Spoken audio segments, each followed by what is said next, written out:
टिल्लू, कुछ तो चमक रहा है इस झाड़ी के पीछे।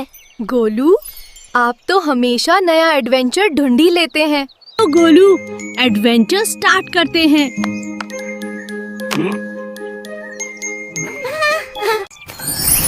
टिल्लू, सी, यह तो कैंडी वर्ल्ड लग रहा है। वाह, जमीन भी कैंडी की है। हाँ, यह टेस्ट है। रियल रिवॉर्ड ईमानदारी का मिलेगा। सिर्फ ऑनेस्ट किड्स यहाँ आगे जा सकते हैं। Honest kids.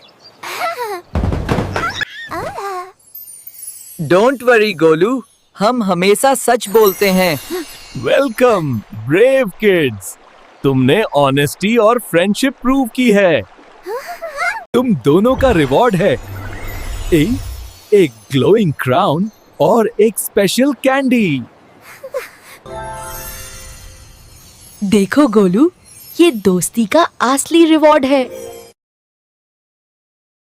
ईमानदारी और दोस्ती का रिवॉर्ड हमेशा मिलता है।